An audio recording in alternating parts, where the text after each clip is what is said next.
Olá, estamos aqui hoje para fazermos uma revisão sobre as estruturas de controle. Foi um assunto que nós andamos vendo nesses últimos vídeos, né? E antes de darmos prosseguimento, vamos fazer uma revisão para até resolvermos alguns exercícios. Então, as nossas estruturas de controle, né, são a ideia de um fluxo de comandos que eu coloco dentro do meu programa que me indica como eles irão ser executados, tá? A maneira como eu descrevo a sequência desses comandos. A gente chama isso de um fluxo de controle. Nós temos, então, três tipos, né? Que nós já vimos, que são os três tipos que a gente usa nas chamada linguagem de programação estruturada, tá? Que é a forma sequencial, a forma condicional e a forma de repetição. Tudo bem? Então, vamos fazer uma revisão hoje com relação a esses três, para depois, mais para frente, darmos sequência ao nossa disciplina, tá bom? Então, sobre estrutura sequencial, que é a mais simples de todas. A estrutura sequencial é quando eu tenho um conjunto de comandos, né, que eu sei que todos eles vão ser executados e na ordem que aparecem. Bom? Ou seja, eu descrevi aquela sequência de comandos e eu sei que nessa ordem o processador vai executar. Então, é muito importante a gente saber como está essa ordem, né? Para não trocar comando de lugar, porque muitas vezes isso pode interferir na execução do que a gente queria que o processador fizesse, tá bom? Então, um exemplinho aqui foi um programinha que a gente até já viu lá atrás, tá bom? Vamos colocá-lo aqui. Nós tínhamos um programa onde nós recebíamos dois números por digitação, somávamos esse número e mostrávamos um resultado, tá? Aqui eu nem coloquei o enunciado, porque ele é bem curtinho, né? E foi um programinha que a gente já tinha visto. Então, relembrando aqui, nós colocamos as nossas bibliotecas, né? A IOStream, no caso aqui na época a gente só estava trabalhando com a IOStream, que é a biblioteca onde está armazenada as funçõezinhas CIN e COUT. Tá? Aqui nós descrevemos, né, a declaração de três variáveis que a gente vai utilizar no programa. Eu precisei de três para que durante a execução do programa, essas variáveis pudessem me auxiliar armazenando valores. Bom, as três foram consideradas inteiras, tipo int, tá? Então, int a gente coloca do lado de cá, antes da listinha de variáveis. Int significa que nessas três variáveis eu vou poder armazenar números inteiros. Depois começamos o nosso int main, né? E aqui dentro do int main é que a gente coloca a relação dos comandos que estão sendo executados. Então, aqui, esse trechinho todinho é uma estrutura sequencial. Por quê? Porque todos eles vão ser executados na ordem que aparece. Então, o que vai ser executado aqui? Um cout, ou seja, colocando no vídeo, né? Estou enviando um texto para o vídeo com a mensagem digite um número. O usuário vai ver essa mensagem, né? Vai digitar um número, então eu logo na sequência coloquei um CIN, porque com o CIN eu conseguiria pegar esse número que for digitado, e estou avisando para o CIN que é para armazenar na variável X, que é a variável que eu declarei aqui em cima. Aí mandei colocar na sequência uma outra mensagem, digite um outro número, o que fosse colocado lá, né, ficaria na variável Y. Então, essa variável Y receberia esse segundo número. Na sequência, mandei fazer aqui um processamento, ou seja, aqui nós temos duas coisas acontecendo, tá? Uma operação aritmética, que vai ser realizada primeiro, o resultado vai ser armazenado na variável total. Então, lembrando, sempre a gente começa pela variável que recebe o resultado, colocamos o sinal de igual, que é o sinal de armazenamento, né? Atribuição, e colocamos a operaçãozinha aritmética. Então, o que o processador vai fazer nesse caso aqui? Ele vai pegar o conteúdo que estiver em X, ou seja, o número que foi digitado e armazenado neste momento aqui em cima, vai pegar o que estiver na variável Y, que foi o valor que foi armazenado nesse ponto aqui, os dois conteúdos numéricos vão ser somados e esse resultado vai ser armazenado na variável total, que foi a terceira variável que eu declarei aqui em cima. Feito isso, eu estou pedindo que coloque no vídeo a mensagem, né? a soma é, então isso aqui é uma parte de texto, está dentro de aspas, e depois escrevi a palavrinha total aqui fora de aspas, ou seja, total aqui não é texto, né? Se ele tivesse entre aspas, apareceria a palavrinha total lá no vídeo, mas aqui não tem aspas, ou seja, esse nome aqui é o nome da minha variável que tem o resultado da soma. Então, o que estiver armazenado dentro dela vai aparecer no vídeo. Então, se eu tivesse digitado aqui o número 5 e aqui o número 7, né? 5 e 7 dariam 12, a variável total teria esse 12, apareceria no vídeo no final, a soma é 12, tá? 1, 2. Então, é o que estaria executando. Então, esse trechinho de programa aqui, a gente viu que é uma estrutura sequencial, porque até quando eu simulei a execução do processador, eu executei todos eles e na ordem que apareceram, certo? Então, é a estrutura sequencial que a gente conhecia. A segunda, que a gente comentou lá atrás, então, que nós já vimos também mais para trás, no outro vídeo, é a nossa estrutura condicional. Então, a estrutura condicional a gente usa quando a gente tiver que avaliar uma condição e, dependendo dessa condição ser verdadeira ou falsa, a gente determina quais comandos serão executados, tá? Então, se a condição for verdadeira, logo em seguida terá um bloco de comandos que é executado. Se for falso, vai ter um outro bloco na frente que vai ser executado. Então, ele tem essa carinha que está aqui, tá? A gente viu que na linguagem C a gente usa o termo if, que é uma palavra em inglês, que traduzindo para o português significa se ou se, né? Que é o que a gente usa normalmente na nossa língua para determinar uma condição. Se acontecer alguma coisa, eu faço isso. Se não, eu faço aquilo, tá? É o que a gente fala normalmente. Então, é exatamente o que está aqui. Então, se, dentro do parênteses, a gente coloca a condição, né? Para deixar para o processador avaliar naquele momento, e se a condição for verdadeira, ele vai executar este bloquinho de comandos, que vai dessa chave que abre, dessa chave que fecha. Então, dentro deste trecho, eu posso pôr N comandos, né, ou até outras estruturas, outros ifs, qualquer outra coisa que eu precisar. Tudo que tiver neste bloco vai ser executado se a condição for verdadeira. Se ela não for verdadeira, ele vai vir para este else. Então, lembrando que a palavrinha else também é uma palavra em inglês, que traduzindo para o português significa senão, tá? Então, ele viria para o senão e aqui na sequência eu colocaria um outro bloco de comandos com N comandos que deveriam ser executados se a condição for falsa. Então, nós usamos esta estrutura, que é todo esse trecho, né? Quando a gente tiver comandos que, dependendo de alguma coisa durante a execução do nosso programa, podem ou não ser executados, certo? Então, nós já vimos isso em outro vídeo, na estrutura condicional. Então, aqui eu pus até um trechinho, né, um exemplinho. Se, né, o A é igual a B, então mostra no vídeo a frase, os valores são iguais. Se não, que é o nosso else, mostra a frase, os valores são diferentes. Então, o que era a condição que estava aqui? O que é esse A e esse B? Da maneira como ele está aqui especificado no parênteses, a gente sabe que são duas variáveis, né, que devem ter já no momento a chegar aqui, já devem ter conteúdos dentro dela, e eu estou querendo saber se eles são conteúdos iguais ou não.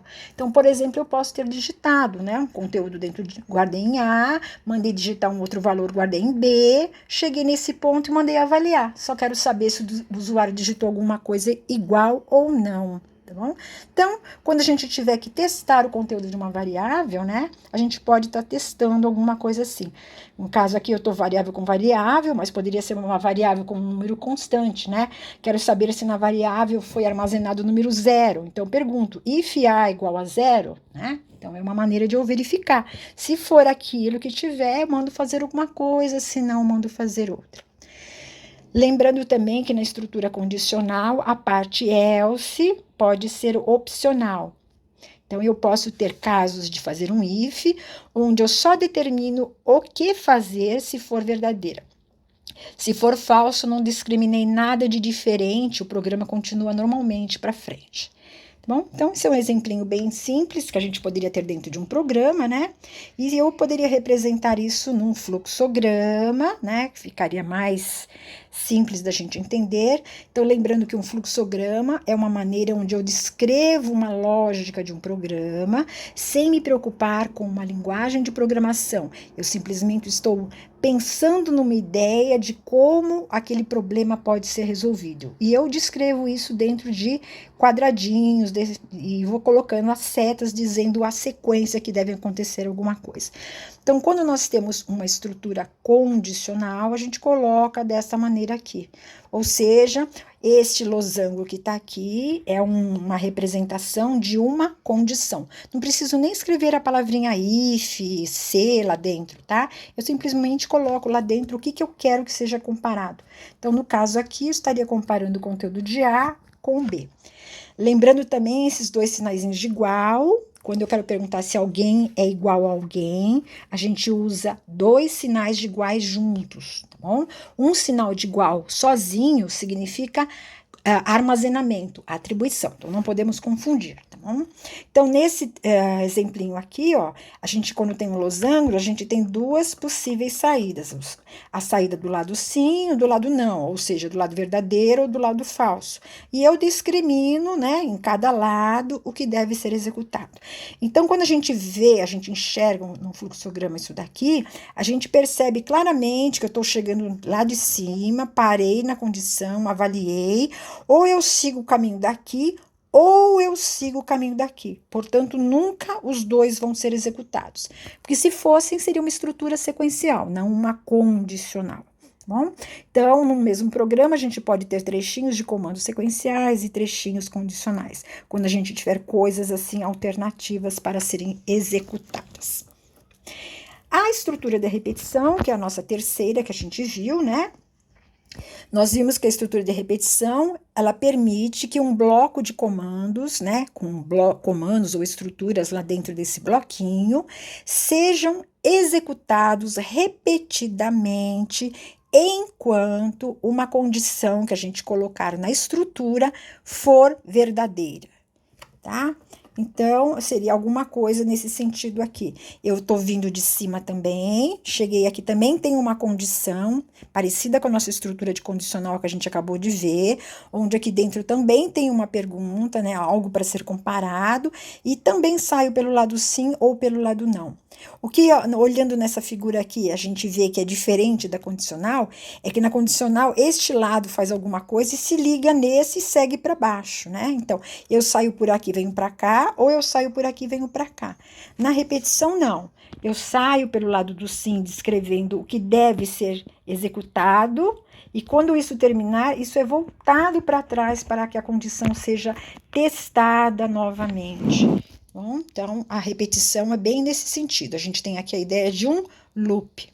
Então, ele fica, se ela for verdadeira, continuo, se for verdadeira, continuo, verdadeira, continuo. A hora que der falso, eu já caio fora e sigo o meu programa normalmente do lado de cá, do lado do não, tá? Então, isso, desenhando, a gente tem uma ideia de repetição. Aqui, então, está escrito, né? A ideia, se a condição for verdadeira, o bloco de comandos é executado. Ao ser encontrado o fim do bloco, a execução do algoritmo retorna ao início da estrutura para uma nova avaliação da condição. Se ela continuar verdadeira, a gente ainda continua fazendo novamente.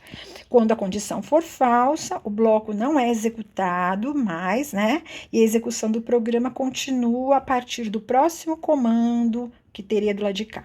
Então, num desenho assim, é fácil a gente enxergar a repetição. Na forma textual, né, mesmo em português estruturado ou numa linguagem de programação, fica um pouco mais difícil da gente enxergar essa volta ou esse pular alguma coisa, tá? Mas a gente tem que compreender como é feito isso daqui, né, para conseguir escrever também. Na estrutura de repetição, a gente viu na linguagem C que nós temos 3 tipos, que a gente já trabalhou os 3 tipos, que é o chamado while, que é a palavrinha enquanto, né? Foi o primeiro que nós vimos. Ou podemos fazer uma estrutura de repetição usando o do while, que seria traduzindo para o português, faça enquanto. Ou a terceira forma, que é o for, tá? Que significa a palavrinha para. Então, qualquer uma dessas 3 maneiras que eu fizer, eu vou estar fazendo uma estrutura de repetição. Ou seja, qualquer uma das 3 tem condição para ser avaliada, e enquanto for verdadeiro, sempre vai ter que ter um bloquinho de alguma coisa para ser executado repetidamente, tá? Então, nós vimos na instrução while, que foi a primeira que a gente viu, né? Ela é feita dessa maneira, uma maneira bem simples. A gente escreve a palavrinha while em minúsculo, tá? Que é uma palavra reservada da linguagem C, significa enquanto. Dentro do parênteses, a gente coloca uma condição, que é alguém comparado com alguém, né? O processador, então, quando encontrar a estrutura while, ele avalia a condição. Se ela for verdadeira, ele entra dentro deste bloco que está aqui, que vai dessa chave que abre até essa chave que fecha, e tudo que tiver lá dentro, em termos de comandos e outras estruturas, ele vai executar tudinho. A hora que ele encontrar essa chave, ele volta, né? Volta para trás, testa a condição de novo. Se ela ainda for verdadeira, ele faz de novo, volta para trás, testa de novo e fica aqui repetidamente. A hora que der falso, ele cai para frente e segue depois dessa chave aqui, tá? Fazendo tudo que tiver. Então, uma coisa que eu havia comentado com vocês é que nessa condição a gente tem que se preocupar em saber o que colocar, quem é a variável que vai controlar repetidamente isso.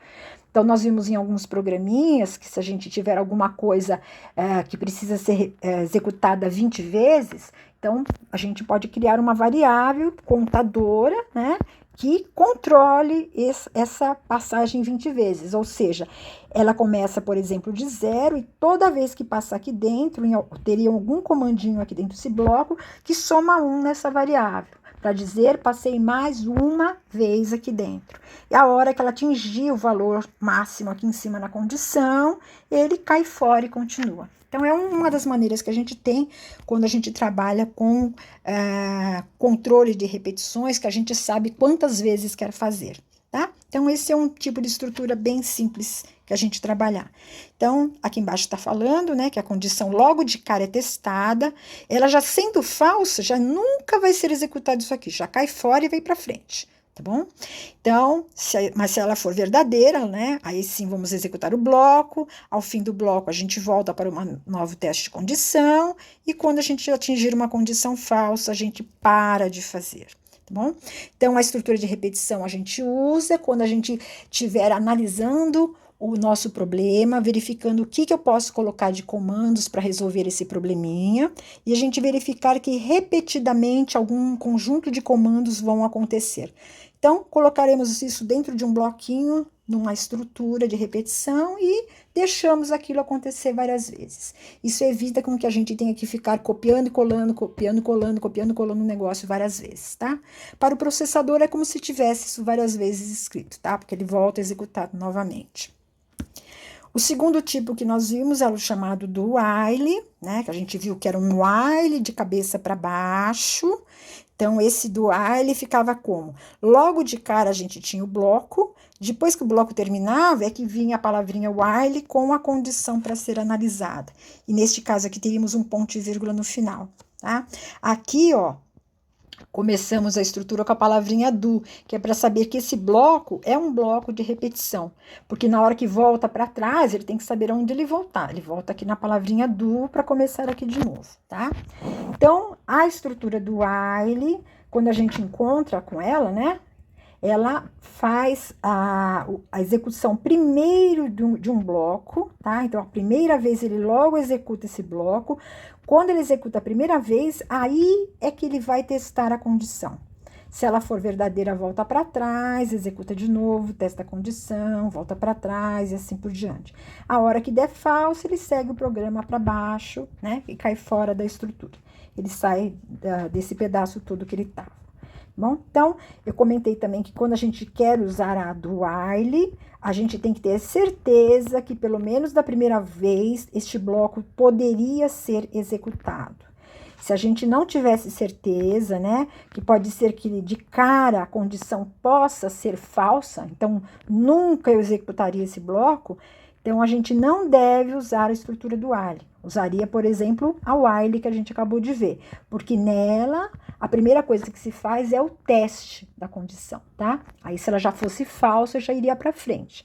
Neste caso aqui, não, né? Eu estaria executando uma vez, pelo menos, antes de descobrir que ela era falsa. Então, tomar muito cuidado com a ideia de trabalhar com o do while, tá? Mas é uma estrutura de repetição que também funciona. O terceiro tipo que a gente trabalhou, né, na outra aula, foi a chamada for, que é a ideia da palavrinha para. No for também temos um bloco de comandos com a mesma ideia, que volta para trás, só que dentro do parênteses do for, nós temos 3 parâmetros. Então, a gente viu que no while e no do while, a gente tinha dentro do parênteses apenas a condição. Aqui, a gente viu que, além da condição, temos mais 2 parâmetros, que têm que ser feitos nessa ordem e separados por pontos e vírgulas. Então, pontos e vírgulas na linguagem C serve para a gente, no caso, terminar alguma coisa, ou aqui no caso, separar parâmetros, tá? Então, o primeiro dos parâmetros eram as inicializações, ou seja, eu vou colocar aqui todas as variáveis que eu quero iniciar com um valor bonitinho, porque aqui dentro do bloco eu vou estar trabalhando com ela. Então, por exemplo, aquela variável contadora, que nem a gente viu no vídeo anterior, que contava quantas vezes eu passava aí, né? Ela era a minha variável que eu usava na condição para controlar se eu fico ou não fico fazendo. Ela é uma variável que na inicialização começaria, por exemplo, com valor 0, né? Ela aqui na condição, a gente colocaria que enquanto ela fosse menor ou igual, né? Ou menor que um certo valor, que é o máximo que eu quero ir. E aqui na parte dos incrementos, que é o terceiro parâmetro, eu poderia estar colocando essa variável sendo adicionada de uma unidade.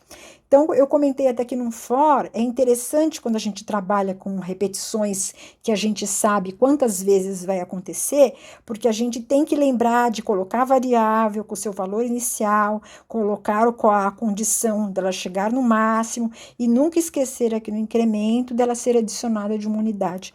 Então, no cabeçalho do for, a gente já tem muita informação do que está acontecendo lá dentro e sabe quem é a variável que controla essa repetição. Bom? Então, é a única coisa que ela tem de diferente das outras. Então, terminando, ela volta. Aí, a gente explicou cada pedacinho aqui, né? Que inicializações seria a ideia de uma ou mais inicializações serem feitas com várias variáveis, né? Se eu tiver várias variáveis sendo inicializadas, todas elas têm que ser separadas por vírgulas. Terminando a última delas, aí que aparece o ponto e vírgula, tá? A condição é a nossa ideia normal que a gente já tinha trabalhado lá nas outras para trás, né? É alguém comparado com alguém, usando os operadores relacionais, que são aqueles de igual, diferente, maior, menor, maior igual, menor igual. E também eu posso ter várias condições, aí no caso eu colocaria um e ou um ou entre elas, tá? A parte incremento, que é o último parâmetro, um ou mais incrementos ou decrementos de variáveis, né, que vão ser sempre executados quando a gente volta para trás. Então, elas também, se tiverem várias, a gente deve separar com vírgulas. Então, pontos e vírgulas só existem 2, tá? Aqui, se tiver várias, a gente põe vírgulas para separar. Nos incrementos, se tiverem vários, a gente também põe vírgulas para separar. Na condição, se tiver várias, é um eu ou entre elas, tá? Aqui na sequência, a gente está dizendo como funciona. Então, a estrutura do for, né, tem os 3 parâmetros separados por vírgula. Da primeira vez que a estrutura é executada, quer dizer, acabei de chegar no for, o que eu vou fazer? Eu vou executar o primeiro parâmetro, que é a inicialização. Já a própria palavra já está dizendo, inicialização é para fazer no início, ou seja, só da primeira vez que eu encontrei a estrutura do for, tá? Então, eu faço as inicializações que tiver e vou testar a condição para ver se ela é verdadeiro ou não. Se ela for verdadeira, então eu vou executar tudo que tiver dentro do bloquinho e ao encontrar o fim, eu volto para trás. né? Que é normal. Só que quando eu volto para trás, eu vou lá no terceiro parâmetro, ou seja, vou fazer os incrementos e decrementos que tiverem no terceiro parâmetro, né? Um ou mais que eu tiver colocado lá. Feito isso, aí é que eu testo a condição. Se ela ainda for verdadeiro, continuo a executar o bloco. Tá bom? Então, da primeira vez é inicialização e testa a condição. Das outras vezes, sempre que eu voltar para trás, eu faço o terceiro parâmetro, que são os incrementos, e testo a condição, que é a condição que me determina se eu fico no bloco ou vou embora. Quando a condição for falsa, o bloco não é mais executado e a execução do programa continua a partir do próximo comando após a estrutura do for. E não é obrigatório uso de chaves quando a gente tem apenas um comando dentro do bloquinho, tá? Mas eu já até comentei com vocês, mesmo existindo essa possibilidade, é interessante visualmente a gente enxergar o que está dentro do bloquinho, tá? Mesmo que seja só um comando. Então, isso é o que eu tinha, que a gente viu de revisão até agora. Eu fiz mais um programinha aqui, né, pra gente fazer mais uma ideia, onde nele a gente usa estrutura sequencial, temos condicional, temos repetitiva.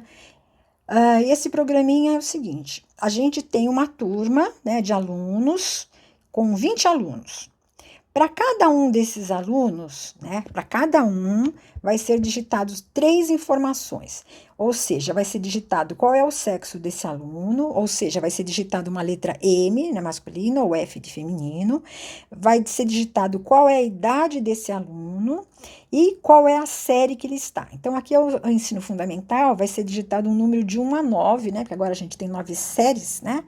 Então, cada aluno, sexo, idade e série que ele tá. São 3 informações para cada um, tudo bem? Então, aí a gente já pode ver que temos algo repetitivo, ou seja, temos 20 pessoas, cada uma delas recebe 3 informações. Sempre a mesma coisa. Então, esse receber a mesma coisa, né, as 3 coisas de cada um deles, já é algo que eu posso pensar em colocar numa estrutura de repetição. Fazer como um controle para passar ali 20 vezes, certo? O que eu faço com tudo isso que eu receber? Então, agora, dependendo do que eu tiver, a solução, né, que eu tiver que dar para esse problema, é o que eu vou fazer com esses dados. Então, o programinha aqui está dizendo que no final, a gente tem que visualizar 3 quantidades. Que são essas quantidades? Eu teria que mostrar no final a quantidade de meninas com 10 anos que estão na terceira série. Ou seja, aqueles 3 dados que forem digitados de um aluno, eu tenho que verificar se é um F, se tem na idade 10 e se na variável série tem o número 3. Tá? Então, se for feminino e tiver 10 e tiver 3 na série, significa que é uma pessoa que me interessa, tá? Vou ter que também dizer quantos meninos entre... aqui ficou errado, é 11 e 13 anos, ficou faltando mais uma, tá? Não é 1 e 13 anos, não, é entre 11 e 13 anos, depois eu arrumo para vocês. Então, quantos meninos entre 11 e 13 anos que estão na 6ª série? Então, se os dados que forem digitados for de um menino, quer dizer, for digitado masculino, a idade for o 11, ou for o 12, ou for o 13, né? Que tá o entre, e se na série for colocado o número 6, então é um menino que me interessa, é uma pessoa que me interessa, eu precisaria contabilizar isso. E também vou ter que dar de informação quantos alunos, então aí não importa mais qual é o sexo do aluno, né?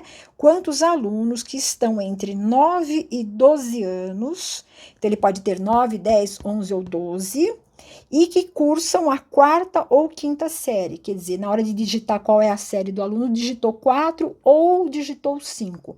Se essa pessoa se encaixar nessas condições, ela também serve para mim.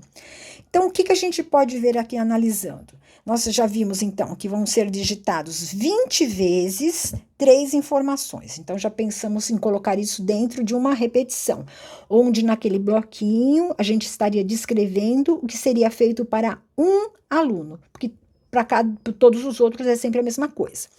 E vamos ter que, no final, mostrar 3 valores, 3 quantidades. Então, o que a gente teria que fazer? Cada vez que eu receber essas 3 informações de um aluno, eu preciso checar se esse aluno se encaixa nessas em alguma dessas condições que eu tenho aqui descritas. Se for, eu posso somar numa determinada variável. Ou seja, eu vou precisar de 3 variáveis totalizadoras, onde cada uma delas vai me ter a quantidade dessas 3 expressões que eu coloquei aqui, tá? Então, eu vou ter uma variável para totalizar a quantidade de meninas com 10 anos de terceira série, uma segunda variável para ter os meninos entre 11 e 13 anos na sexta, e uma terceira variável para mostrar entre 9 e 12 anos da quarta ou quinta, tá? Então, vamos ver como a gente faria no programinha aqui. Eu comecei com as minhas bibliotecas, né? A string, a locale, coloquei aqui as minhas variáveis. Então, olha aqui quantas variáveis eu pensei aqui. Então, o que eu pensei em colocar? Eu tenho variáveis para receber dados que vão ser digitados. No caso, são 3 coisas. A variável sexo, né? Eu coloquei ela aqui como tipo char, porque vai ser digitada uma letrinha. Então, lembrando que a variável tipo char recebe caractere, que pode ser letra, um dígito numérico, um caractere especial. Então, essa variável eu deixei com o nome de sexo e disse que era do tipo char. Então, ela vai ser usada para receber qual é o sexo desse aluno, tá? Vou ter que receber também idade e série. Então, o que eu fiz aqui? Olha, eu criei 2 variáveis aqui, uma chamada idade, uma chamada série, que são do tipo int, porque dentro delas eu vou guardar um número inteiro, que é o número correspondente à idade, ou então o número correspondente à série. Então, é algo inteiro, deixei aqui também. Então, essas 3 variáveis, sexo, idade e série, são as 3 variáveis que eu vou deixar para usar como entrada, ou seja, algo que vai ser digitado para mim. As outras 3 variáveis que eu coloquei aqui inteiras, TOT1, TOT2 e TOT3, são as 3 variáveis que eu pensei para essas quantidades que estão aqui. Ou seja, lá no final, é o que estiver armazenado nessas 3 variáveis, é o que eu vou estar mostrando para o usuário, tá? Então, aquilo que eu falei, cada vez que eu achar uma pessoa que se encaixa em uma dessas condições aqui, eu vou na variável correspondente e somo 1 lá dentro. Bom, então é isso que eu estou pensando em fazer. A última variável que eu criei aqui é a conte, então é a variável contadora, por quê? Porque eu pensei em fazer isso aqui 20 vezes, então eu preciso de uma variável que me contabilize e passar 20 vezes lá dentro. Então, a minha variável conte vai ter esse objetivo, tá? Então, ó, criamos variáveis para entrada, que é idade, sexo e série, 3 variáveis para ter as nossas saídas, que são as 3 totalizadoras, e a conte para controlar as repetições. Essa foi a nossa ideia. Começamos o main, né? Comecei ele aqui, já coloquei meu set locale para permitir caracteres em português. Continuando, já fui para o meu for. Tá? Então, eu vou montar uma estrutura de repetição, colocando as coisas lá dentro. Então, lembrando que o bloquinho que eu vou descrever lá dentro é o que eu faria para um aluno. Aí, eu vou fazer com que isso gire 20 vezes, isso vai estar acontecendo para os 20 alunos. O que eu coloquei aqui no cabeçalho do for? Então, como a gente viu, o primeiro parâmetro são as inicializações. Eu coloquei aqui, ó, 4 variáveis sendo inicializadas com valor 0. Que é a conte, a TOT1, a TOT2 e a TOT3. Por que essas 4 variáveis? Porque são variáveis que dentro aqui do meu programinha, quando acontecer alguma coisa, eu vou estar somando 1 dentro dela.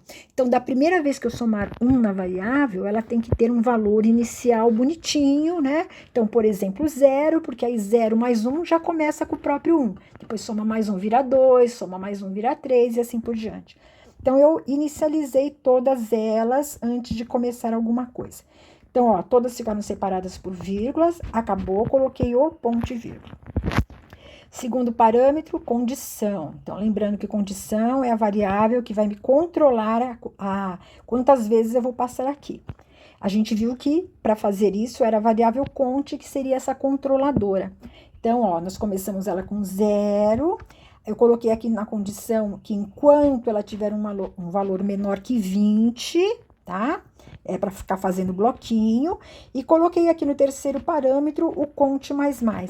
Lembrando que o operador mais mais faz com que uma variável tenha seja o conteúdo dela adicionado de uma unidade e o resultado armazenado dentro dela mesma, tá? É o somar mais um na variável. Então, é a própria variável cont. Ou seja, toda vez que eu executar um bloquinho que eu voltar para trás, eu somo 1 no meu contador e testo a condição. A hora que realmente chegar a 20, vai significar que eu já passei 20 vezes lá dentro, tá? Então, o que eu vou começar a escrever aqui dentro? Então, abri o meu bloquinho aqui, né? Primeira chave, que é o bloco do que eu vou executar. Logo de cara, eu preciso o quê? Daqueles 3 dados, que são os dados que vão ser digitados para cada aluno. Então, coloquei lá, ó, digite o sexo do aluno, até coloquei entre parênteses F ou M para a pessoa digitar alguma coisa, mandei armazenar na variável sexo. Pedi para digitar a idade do aluno, guardar na variável idade. Pedi para digitar a série do aluno, até coloquei lá de 1 a 9, mandei armazenar na variável série, tá bom? Então, esse trechinho aqui, ó, são as 3 entradas, né, que disseram que vão ser digitadas para um aluno. Então, foi o que eu coloquei aqui. Então, depois que eu receber esses 3 dados aí, o que eu teria que fazer? Eu tenho que ver se esse aluno se encaixa numa daquelas condições que estão lá atrás. Então, como é que eu faço isso? Através de um if, que if dá para a gente testar conteúdo de variável. Então, a primeira condição lá me dizia que se esse aluno fosse uma menina, então eu até coloquei aqui, ó, se o conteúdo da variável sexo for igual a F maiúsculo ou o conteúdo da variável sexo for igual a F minúsculo, então vejam que F maiúsculo e F minúsculo é um caractere, então, portanto, aspas simples, tá? Tem que estar entre aspas. Se eu esquecer a aspas, ele vai pensar que F é o nome de uma variável, e não é, tá? É um caractere. Então, é o que eu estou testando aqui. Então, se o conteúdo da variável sexo for um F maiúsculo ou for um F minúsculo, porque eu não sei o que o usuário vai digitar, e tinha que ser mais o quê? Uma menina com 10 anos. Então, vamos continuar a condição aqui. Vamos colocar um E, né? Ao que estiver na variável idade for igual a 10, e lá atrás dizia que a menina teria que ter 10 anos e na terceira série. Então, se o que tiver na variável série tem o conteúdo 3. Então, vejam que o que eu estou testando aqui são as variáveis que eu acabei de preencher com alguma coisa que o usuário digitou. Tá bom? Ele digitou alguma coisa em sexo, alguma coisa em idade, alguma coisa em série. E é isso que eu estou testando. Se isso aqui tudo der verdadeiro, é para somar uma unidade na variável TOT1, que é a variável que controla aquela primeira quantidade. Tá?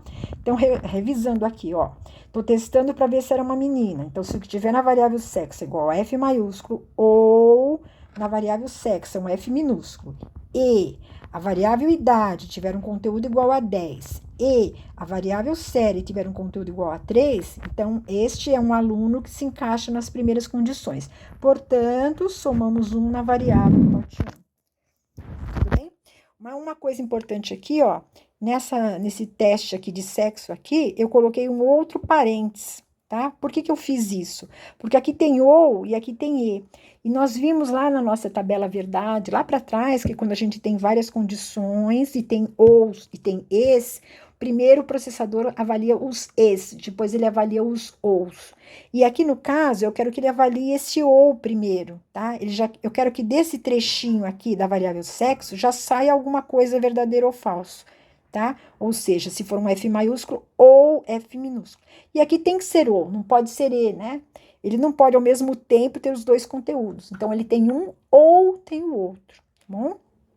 Então, primeiro ele vai avaliar aqui para saber se isso é verdadeiro ou falso, depois ele faz o verdadeiro ou falso com esta condição e com essa outra condição. Bom, vamos montar mais uma série de condições, ou seja, a segunda ideia que nós tínhamos lá atrás, né, seria que se fosse um menino, estivesse com uma idade entre 11 e 13 anos e estivesse na sexta série. Então, é isso que eu estou testando aqui. Então, se isso aqui não deu verdadeiro, né, a primeira condição, ele vai vir para este else, que é um senão. Neste senão, montei um outro if com tudo aquilo que a gente viu lá na descrição da segunda condição. Ou seja, se o que tem na variável sexo é igual à letra M maiúsculo, ou se o que tem na variável sexo é um M minúsculo, tá? Então, para saber se foi digitado M. Dentro de parênteses também, que nem eu fiz na de cima. Depois eu coloquei o E da idade. A idade lá não era uma idade certinha, que nem aqui em cima que era 10. Lá estava dizendo que a idade podia ser entre 11 e 13 anos, que é o caso do entre. Nós já vimos lá para trás como trabalhar com o entre. Com o entre, a gente faz uma limitação do menor valor com o maior valor. Então, eu coloquei aqui, se idade for maior ou igual a 11 e idade for menor ou igual a 13. Isso me faz um limite, tá? Só o que eu escrevi aqui já está dizendo que esse trechinho aqui só serviria a pessoas com idades 11, 12 e 13, tá bom? Porque tem que ser maior ou igual a 11 e menor ou igual a 13, tá? Isso aqui me dá a ideia do entre. E na última variável, né, que é a variável da série, eu coloquei se tivesse o valor 6. Então, se algum aluno que eu receber esses 3 dados dele, chegar neste if e tudo der verdadeiro, é porque ele é um menino que está entre essa idade e está na 6ª série. Portanto, eu pegaria a variável TOT2 e somaria uma unidade dentro dela. E para a terceira condição, tá? Então, vim para um outro else, fiz um outro if, porque eu tenho mais condições. Então, vejam que aqui eu não estou testando a variável sexo mais, porque na terceira condição que eu tinha lá de quantidade, estava dizendo que tinha que ser aluno, então não importava se era menino ou menina, só estava dizendo que seriam alunos com idade entre 12 e 14 anos. Não, era só entre 9 e 12 anos, desculpa. Entre 9 e 12 anos, então já coloquei aqui, ó. Se a idade for maior ou igual a 9 e idade menor ou igual a 12. Então, se tiver neste trecho, ou seja, se a pessoa tiver 9, 10, 11 ou 12, isso aqui tudo vai dar verdadeiro. E a série podia ser 4 ou 5. Então, coloquei aqui, se a série é igual a 4 ou série igual a 5. Aqui também coloquei parênteses, tá? Porque eu queria que ele testasse esse ou primeiro. Já descobri se essa parte aqui daria verdadeiro ou falso, para depois fazer verdadeiro ou falso com a parte da idade. Mas, se tudo isso aqui der verdadeiro, é porque é um aluno entre 9 e 12 anos, que está na 4ª ou 5ª série. Portanto, poderíamos pegar a variável TOT3 e somar uma unidade, tá? Aqui terminaria o bloquinho do for, que é esse bloco vermelho que está fechando aqui, tá? Ou seja, tudo que a gente descreveu aqui dentro é o que eu faço para um aluno. Como eu estou fazendo com que esse for passe aqui 20 vezes, ele vai fazer a mesma coisa para cada um dos 20 alunos, tá? Então, isso que a gente falou, fica mais fácil a gente pensar numa coisa, coloca dentro da estrutura, monta o cabeçalho bonitinho, né? Então, lembrando que da primeira vez o conte é 0, quando ele voltar para trás, ele vai somar 1, vai virar 1, porque ele passou a primeira vez aqui dentro. Aí ele entra, recebe os dados do segundo aluno, analisa esse segundo aluno, volta para trás, soma 1 no conte, ele vai ficar com 2. 2D, passei a segunda vez lá. E ele vai ficar fazendo isso 20 vezes. A hora que o contador, né, chegar a 20, isso aqui dá falso, ele vai cair para fora, vai para baixo dessa chave vermelha e vai começar a mostrar no vídeo aquilo que o usuário está esperando, que é o resultado, tá? Ou seja, os 3 resultados. Então, ele mostraria lá. Aqui, como não cabia toda aquela frase lá que eu tinha, né, no enunciado do programa, eu coloquei abreviadinho, tá? Então, a primeira frase era a quantidade de meninas com 10 anos na 3ª série, né? Era aquele texto todo, 2 pontos. Mandei mostrar o conteúdo da variável TOT1. Depois, mandei colocar a segunda frase, que era a quantidade de meninos entre 11 e 13 anos na 6ª série, Mandei mostrar o conteúdo da variável TOT2. E a terceira frase, que era a quantidade de alunos entre 9 e 12 anos na 4ª ou 5ª série, né? Era esse texto todo aqui, fechei aspas, mostrei o conteúdo da variável TOT3. Então, vejam que esses 3 totais ficaram fora da função for, da estrutura for. Por quê? Porque isso aqui é só para ser executado no final, ou seja, após eu passar aqui 20 vezes, tá? Aí eu poderia estar fechando e terminando o meu programa. Se vocês quiserem testar esse programinha, mudem isso daqui para não deixar para 20, né? Faça assim com 5 alunos, sei lá, porque senão vocês vão ter que digitar 3 dados para 20 alunos, vão ficar digitando 60 coisas, né? Vai demorar um pouquinho a execução. Então, mudem para diminuir para a quantidade de alunos menor, que aí ele passa menos vezes, e para a gente poder testar os totais. Tá bom? Então, isso que a gente viu aqui hoje foi para fazer uma revisão das nossas estruturas de controle, que é um assunto que a gente vai cobrar na nossa prova P1. Tudo bem? Então, vamos ficando por aqui. Até uma outra oportunidade. Muito obrigada.